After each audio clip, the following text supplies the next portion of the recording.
राहुल गांधी ने सोनिया गांधी का दूध पिया है। सोनिया गांधी ने विरोधियों को चुप रहकर मात दी है, उसी प्रकार से राहुल गांधी मौन रहकर आगे बढ़ते गए। आज आलम यह है कि देश का चौकीदार डरा हुआ है।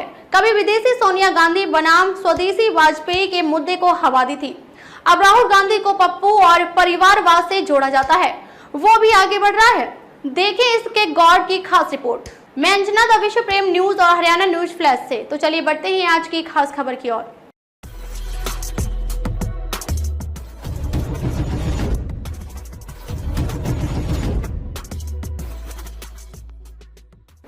हमारे देश का कोई भी व्यक्ति किसी अन्य देश में यदि झाड़ू लगाने का काम करे तो हर आम व खास व्यक्ति से लेकर देश के नेता और तो और देश के प्रधानमंत्री तक भी उसकी तारीफों के पुल बांधते नहीं थकते हैं।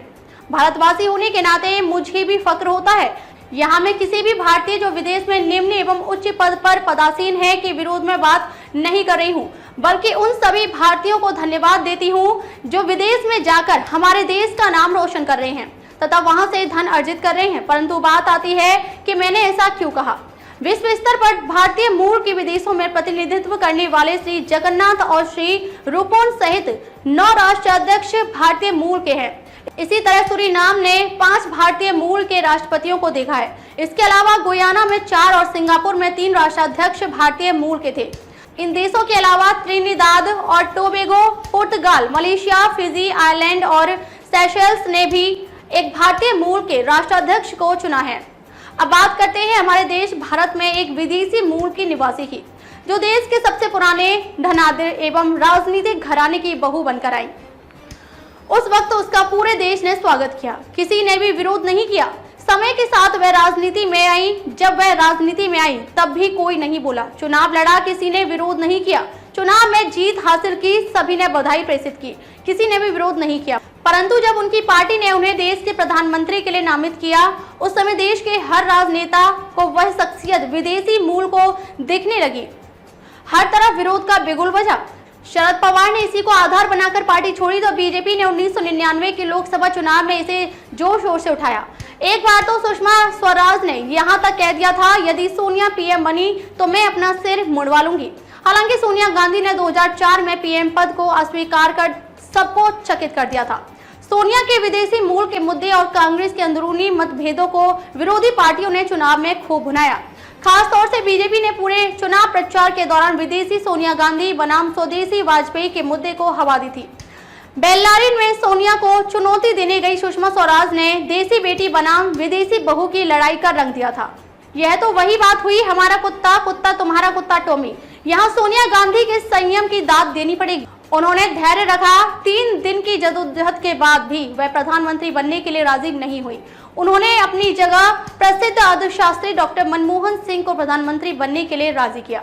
भले ही राजनीतिक दल एवं देश के लोग सोनिया गांधी को प्रधानमंत्री बनने से रोकने में कामयाब रहे हों, फिर भी 10 साल तक सरकार चलाने के लिए मनमोहन सिंह को गाइडलाइन सोनिया गांधी से ही मिलती थी।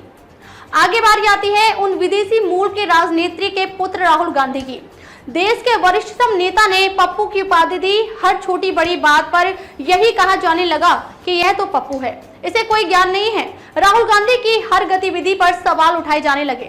यह व्यक्ति जाने किस मिट्टी का बना है, उसकी सेहत पर कोई असर नहीं होता, बल्कि इस तरह के टॉन्ट उनके लिए टॉनिक का काम करते हैं। राहुल गांधी और अधिक ऊर्जा से सक्रिय रहते हैं। बात बात पर पप्पू पप्पू कहकर चिढ़ाने वालों से एक बात जरूर अवगत कराती हूँ कि पप्पू पास अवश्य होता है। यदि हालिया समय की बात की जाए तो भले ही कांग्रेस अध्यक्ष मल्लिकार्जुन खड़गे हैं। सर्वविदित है कि इंडिया गठबंधन की 26 पार्टियों की बैठक में सोनिया गांधी की कुर्सी कहां पर थी, इसके मायने क्या है। खैर, अब गठबंधन इंडिया जीतता है तो सोनिया गांधी की बेटी प्रियंका गांधी प्रधानमंत्री के चेहरे के तौर पर सबसे आगे है। एक सुलझी हुई नेता तो है ही एवं अपनी वाणी से हर किसी को अपने पक्ष में करने की कुव्वत रखती हैं। अपने पिता राजीव गांधी की तरह ऊर्जावान भी हैं और नई सोच रखती हैं। एक पारिवारिक महिला होने के नाते निम्न एवं मध्य वर्ग का दर्द अच्छे से समझती हैं।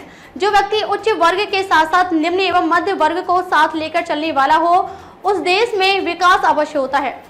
खबरों में अब तक के लिए बस इतना ही। फिर होगी आपसे मुलाकात कुछ ऐसी ही विशेष खबरों के साथ। तब तक के लिए नमस्कार और देखते रहिए द विश्व प्रेम न्यूज और हरियाणा न्यूज फ्लैश।